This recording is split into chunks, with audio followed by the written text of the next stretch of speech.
पहला क्वेश्चन है सरीसृप जंतुओं का युग है। 4 ऑप्शन दिए गए हैं, 4 युगों के नाम दिए गए हैं और इसमें से बताना है कि सरीसृप जंतुओं का कौन सा युग है। और ये क्वेश्चन पीजीटी 2013 में पूछा गया था।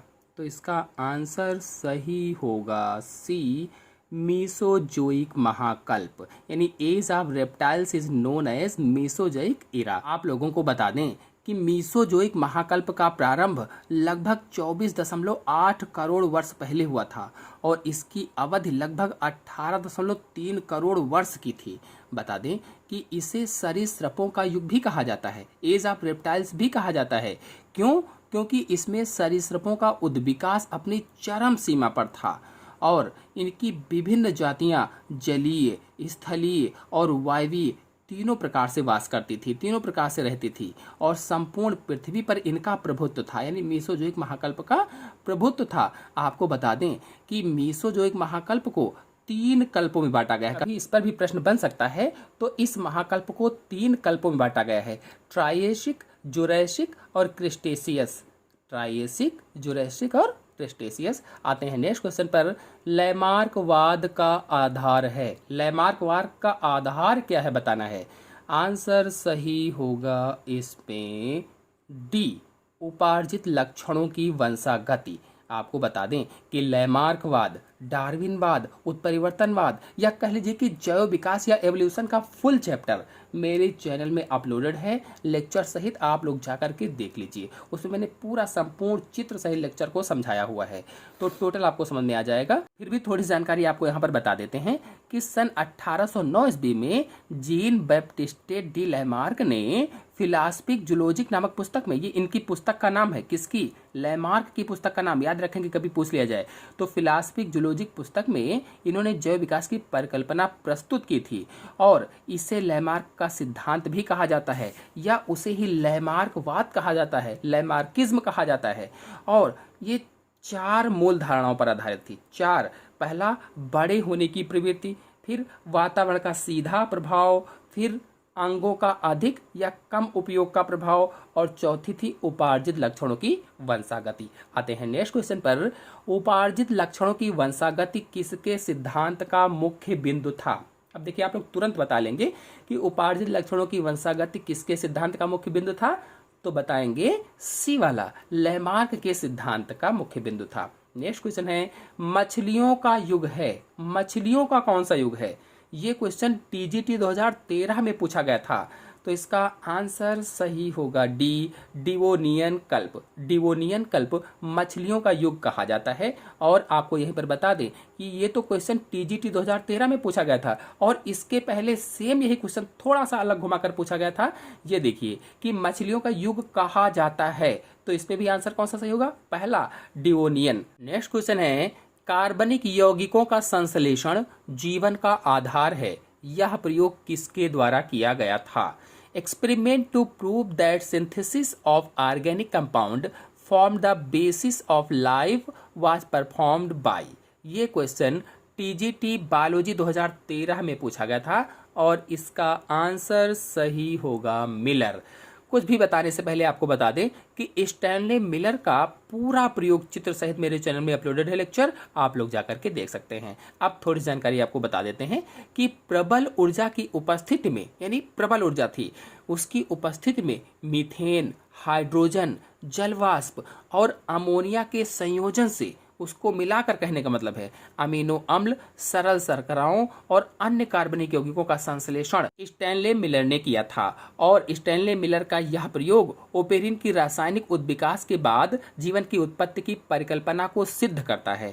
आगे पूरी जानकारी के लिए मेरे चैनल से वीडियो देखिए। नेक्स्ट क्वेश्चन है पहली बार किसने प्रायोगिक आधार पर बताया कि नया जीवन पहले से उपस्थित जीवन से ही आता है? ये किसने बताया था?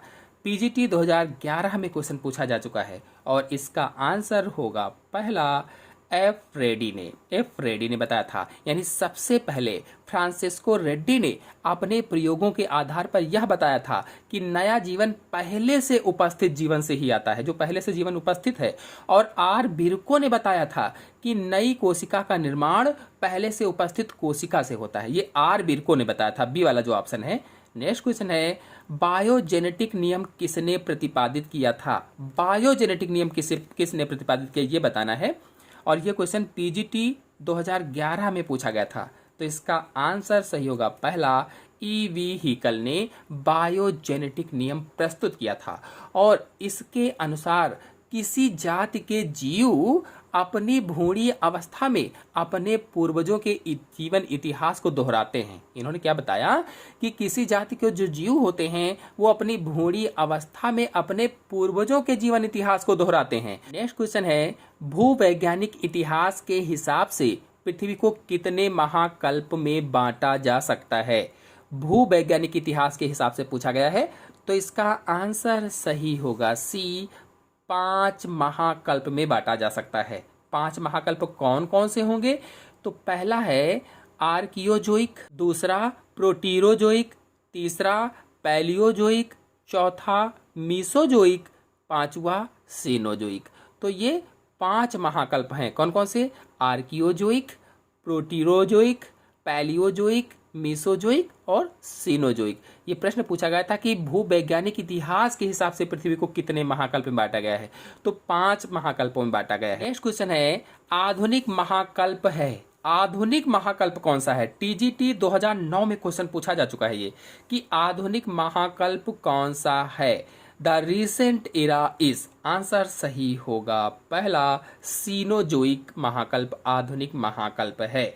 और आपको बता दें कि इसे नूतन जीवी भी कहा जाता है, नूतन जीवी। और इसका प्रारंभ शैल पर्वत क्रांति के बाद से लगभग 6.50 करोड़ वर्ष पूर्व हुआ था। शैल पर्वत क्रांति के बाद से 6.50 करोड़ यानी 50 करोड़ वर्ष पूर्व, तो ये लगभग में है। और इस महाकल्प को स्तनियों, कीटों एवं आवृत बीजी पादपों का युग भी कहा जाता है। नेक्स्ट क्वेश्चन है, निम्नांकित में से किसे स्तनधारियों का युग कहा जाता है? 4 ऑप्शन दिए गए हैं, इसमें से बताना है कि स्तनधारियों का युग किसे कहा जाता है। तो इसका आंसर सही होगा सी, सीनोजोइक युग को स्तनधारियों का युग कहा जाता है। नेक्स्ट क्वेश्चन है, जैव विकास की व्यवस्था करने वाला आधुनिक सिद्धांत है। जैव विकास की व्यवस्था करने वाला यानी the latest theory which explained evolution is, answer सही होगा इसमें डी, संश्लेषणात्मक सिद्धांत या सिंथेटिक थ्योरी। आप लोगों को बता दें कि जैव विकास की आधुनिक सिंथेटिक थ्योरी या संश्लेषणात्मक सिद्धांत की नींव डोबझांस्की की पुस्तक आनुवंशिकी तथा जातियों की उत्पत्ति, ये पुस्तक का नाम था। किसकी पुस्तक है? डोबझांस्की की। इनकी पुस्तक का नाम आनुवंशिकी तथा जातियों की उत्पत्ति, इससे पढ़ी। और इसे यह नाम किसने दिया? जूलियन हक्सले ने दिया था, जूलियन हक्सले। नेक्स्ट क्वेश्चन है, किसकी कपाल क्षमता सबसे अधिक होती है? कपाल क्षमता सबसे अधिक किसकी होती है? पीजीटी 2013 में क्वेश्चन पूछा गया था।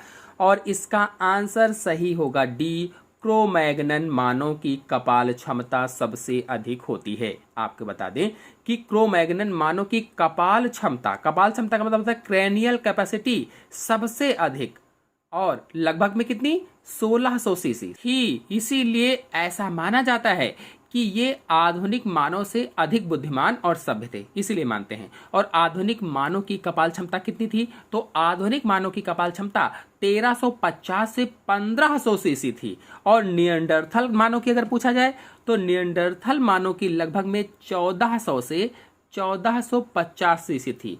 और अगर पेकिंग मानव की पूछ लिया जाए तो पेकिंग मानव की 850 से 1300 सीसी थी। और आपको बता दें कि क्रोमैग्नन मानव के जीवाश्म सबसे पहले मैग्रेगर को फ्रांस में क्रोमैग्नन के शिलाखंडों से मिले थे। किससे? क्रोमैग्नन के शिलाखंडों से। नेक्स्ट क्वेश्चन है, वनस्पति विज्ञान की शाखा जो विलुप्त पौधों को बताती है को कहा जाता है।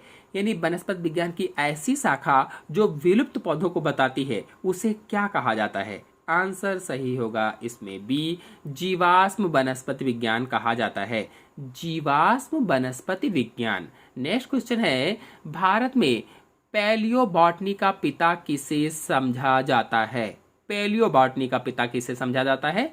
आंसर सही होगा इसमें बी, बीरबल साहनी को पैलियोबॉटनी का पिता समझा जाता है। आपको बता दें कि भारत में पैलियोबॉटनी का पिता यानी father of Indian palaeobotany Birbal Sahni को कहा जाता है और इनका जन्म सन 1891 ईस्वी में पंजाब में हुआ था और इनके अथक प्रयासों से वर्ष 1946 ईस्वी में Birbal Sahni institute of palaeobotany की स्थापना लखनऊ में हुई थी और इनकी मृत्यु वर्ष 1949 में हो गई थी।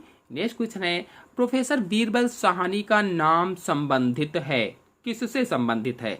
आंसर सही होगा इसमें बी, पैलियोबॉटनी से संबंधित है। नेक्स्ट क्वेश्चन है, बीरबल साहनी इंस्टीट्यूट स्थित है, कहां पर स्थित है? आंसर सही होगा सी, बीरबल साहनी इंस्टीट्यूट लखनऊ में स्थित है। नेक्स्ट क्वेश्चन है, पैलियोबॉटनी शोध संस्थान स्थित है, पैलियोबॉटनी शोध संस्थान लखनऊ में स्थित है। नेक्स्ट क्वेश्चन है, जेनेटिक ड्रिफ्ट की संकल्पना प्रस्तुत की गई, किसके द्वारा प्रस्तुत की गई थी?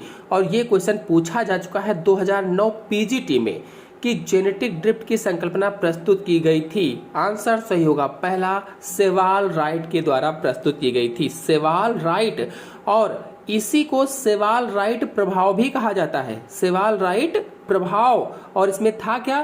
तो इसके अनुसार जब जनसंख्या का एक बड़ा भाग प्राकृतिक आपदाओं या कह लीजिए कि माइग्रेशन के कारण विस्थापित हो जाता है तो कुछ आनुवंशिक लक्षण नष्ट हो जाते हैं। नेक्स्ट क्वेश्चन है, जेनेटिक ड्रिफ्ट होती है, क्या होती है? ये क्वेश्चन पीजीटी 2013 में पूछा जा चुका है कि genetic drift operates in, answer सही होगा इसका पहला, छोटी जनसंख्या। और जेनेटिक ड्रिफ्ट को जीनी अपवहन भी कहा जाता है और जेनेटिक ड्रिफ्ट छोटी आबादी पर लागू होती है जहां पर छोटी जनसंख्या होती है।